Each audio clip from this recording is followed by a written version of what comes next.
بسم اللہ الرحمن الرحیم۔ السلام علیکہ یا صاحب العصر والزمان۔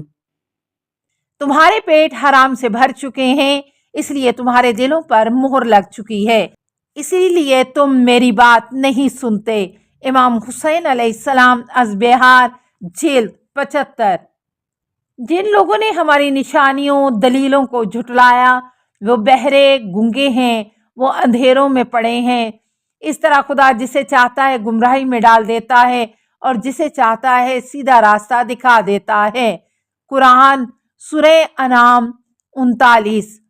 بے شک اصل بات یہ ہے کہ آنکھیں اندھی نہیں ہوئی بلکہ وہ دل اندھے ہو جاتے ہیں جو سینوں کے اندر ہیں، اور جو اس دنیا سے اندھا ہے وہی آخرت میں بھی اندھا ہے اور گمراہ ہے۔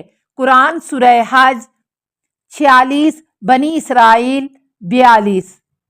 بدترین اندھا پن دل کی ہدایت سے اندھا ہونا ہے، یعنی عقلوں کا ہدایت طلب نہ کرنا ہے۔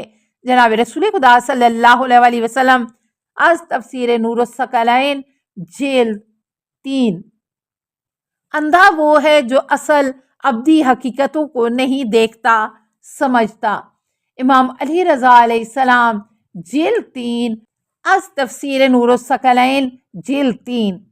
ان کے دل ان کے برے کاموں کی وجہ سے زنگ آلود ہیں، اسی لیے وہ اس قیامت کے دن خدا سے حجاب میں ہوں گے، خدا سے دور اور اس کی نظر کرم سے محروم ہوں گے۔ قرآن سورہ مطففین 14-15۔ جب مومن کوئی گناہ کرتا ہے تو اس کے دل پر ایک کالا نقطہ پیدا ہو جاتا ہے۔ اگر وہ توبہ کر کے خدا سے شرمندہ ہو کر معافی مانگ لے تو دل صاف ہو جاتا ہے، لیکن اگر گناہ پر گناہ کرتا چلا جائے تو دل پر زنگ لگتا چلا جاتا ہے۔ جناب رسول خدا صلی اللہ علیہ وسلم از تفسیر نور الثقلین، جلد 5۔ جو لوگ کفر کرتے ہیں، حق کو نہیں مانتے، وہ گمراہیوں میں دھنستے چلے جاتے ہیں، پھر خدا ان کے دلوں پر مہر لگا دیتا ہے، پھر زمانے کے حوادث ان کے سر پر منڈلانے لگتے ہیں، یعنی ہر قسم کا عذاب اترنے لگتا ہے۔ حضرت علی علیہ السلام از نہج البلاغہ، مکتوب 58۔ تیری بربادیوں کے مشورے ہیں آسمانوں میں۔ رسول خدا صلی اللہ علیہ وسلم کثرت سے یہ دعا کرتے تھے، یا مقلب القلوب ثبت قلبی علی دینک، اے دلوں کو الٹنے پلٹنے والے خدا میرے دل کو اپنے دین پر جما دے۔ عبداللہ انصاری از کنز الاعمال۔ یوں تو خدا کی کچھ سزائیں دلوں اور جسموں کو ملتی ہیں، جیسے روزی میں تنگی، عبادت میں کمی وغیرہ، لیکن بندے کے دل کے سخت ہونے کی جو سزا ملتی ہے اس سے بڑی کوئی اور سزا نہیں۔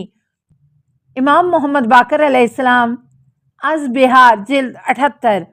یعنی جب دل سخت ہو کر خدا سے دور ہو جاتا ہے پھر وہ حق قبول نہیں کرتا، کافر، مشرک، منافق ہو جاتا ہے۔ کم سن بچے کا دل خالی زمین کی طرح ہوتا ہے، اس میں جو بیج ڈالا جاتا ہے وہ اس کو فوراً قبول کر لیتا ہے، اس لیے اس سے پہلے کہ تمہارا دل غلط نظریات کو قبول کر کے سخت بند ہو جائے میں نے تمہیں تعلیم دینے کے لیے قدم اٹھایا ہے۔ حضرت علی علیہ السلام نے اپنے بچوں سے فرمایا، از نہج البلاغہ وصیت 3۔ دل گناہوں کی کثرت کی وجہ سے سخت ہو جاتے ہیں۔ حضرت علی علیہ السلام از بہار، جلد 55۔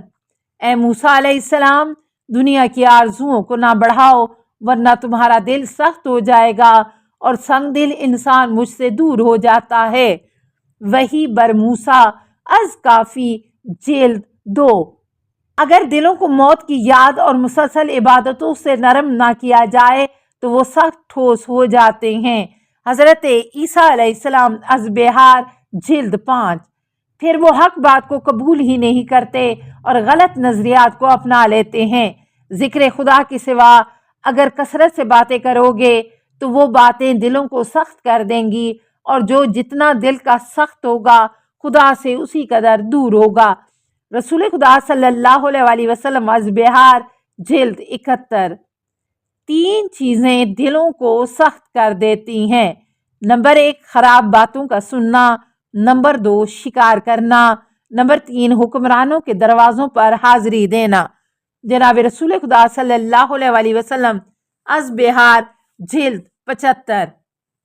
مال کا زیادہ ہونا بھی دل کو بگاڑ دیتا ہے اور سخت کر دیتا ہے۔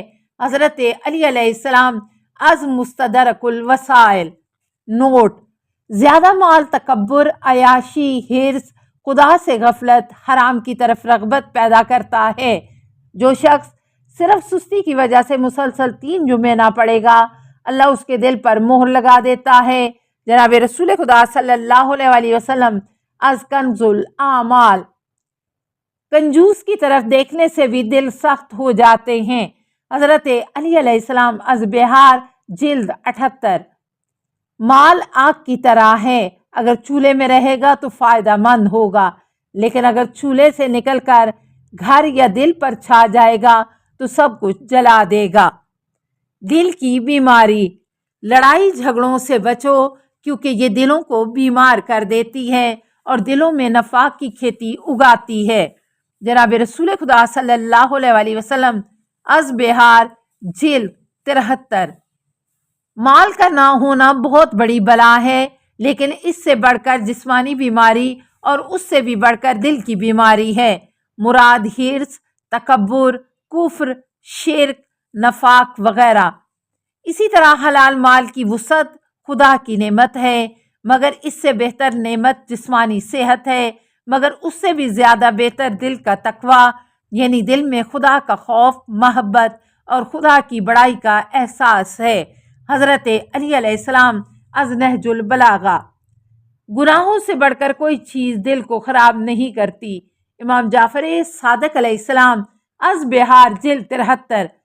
بدترین چیز جو دل میں ڈالی جاتی ہے وہ کینہ، دشمنی کرنا ہے۔ حضرت علی علیہ السلام از غرر الحکم۔ دل کی صحت۔ لوگوں، تمہارے پاس تمہارے پالنے والے مالک کی طرف سے نصیحت بھلائی آ چکی ہے جو دلوں کے مریضوں کے لیے شفا ہے۔ مراد قرآن سورہ یونس آیت نمبر 75۔ دل میں خدا کا خوف، اس کی بڑائی کا احساس تازہ رکھو، کیونکہ خدا کا یہ خوف ہی تمہارے دلوں کا علاج ہے۔ عقل کے اندھیروں کے لیے روشنی ہے، جسموں کے لیے شفا اور سینے کے لیے اصلاح اور نفس کی گندگیوں کے لیے پاکیزگی ہے۔ حضرت علی علیہ السلام از نہج البلاغہ، خطبہ 198۔ 4 چیزیں دلوں کو مار ڈالتی ہیں۔ نمبر 1 گناہوں پر گناہ کرنا، نمبر 2 عورتوں سے زیادہ باتیں کرنا، نمبر 3 احمقوں سے بار بار باتیں کرنا اور ان کی سنتے رہنا جس میں کوئی اچھی بات بھی نہ ہو، نمبر 4 مردوں کے ساتھ اٹھنا بیٹھنا۔ پوچھا گیا کہ مردے کون ہیں؟ فرمایا مالدار لوگ۔ جناب رسول خدا صلی اللہ علیہ وسلم از بہار جلد 73۔ دلوں کو زندہ کرنے کے طریقے۔ واعظ نصیحت سے دلوں کو زندہ کرو اور دنیا سے بے رغبتی اختیار کر کے دلوں کو زندہ کرو، یعنی دنیا کو بہت زیادہ اہمیت نہ دو۔ حضرت علی علیہ السلام از نہج البلاغہ 31۔ لازم ہے کہ غور و فکر بہت کیا کرو، کیونکہ یہی انسان کے دل کی زندگی ہے اور حکمتوں کی چابی ہے۔ امام حسین علیہ السلام از بہار جلد 78۔ تم پر لازم ہے کہ علماء کی محفلوں، مجلسوں میں زیادہ شریک ہو، چاہے تمہیں گھٹنوں کے بل ہی کیوں نہ جانا پڑے، کیونکہ اس کے ذریعے خدا دلوں کو اس طرح زندہ کرتا ہے کہ دل روشن ہو جاتے ہیں، جس طرح موسلادھار بارش سے بنجر زمین زندہ ہو جاتی ہے۔ حضرت عیسیٰ علیہ السلام از بہار جلد 78۔ السلام علیکہ یا صاحب العصر والزمان، الامان الامان الامان من فتن الزمان۔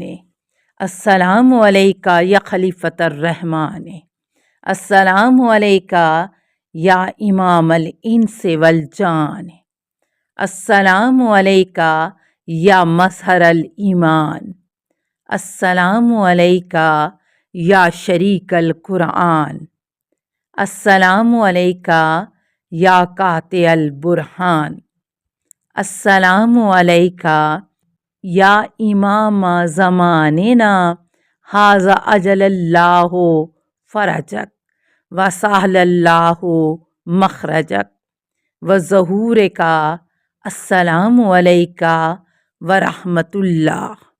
اللہم صلی علی محمد و آل محمد۔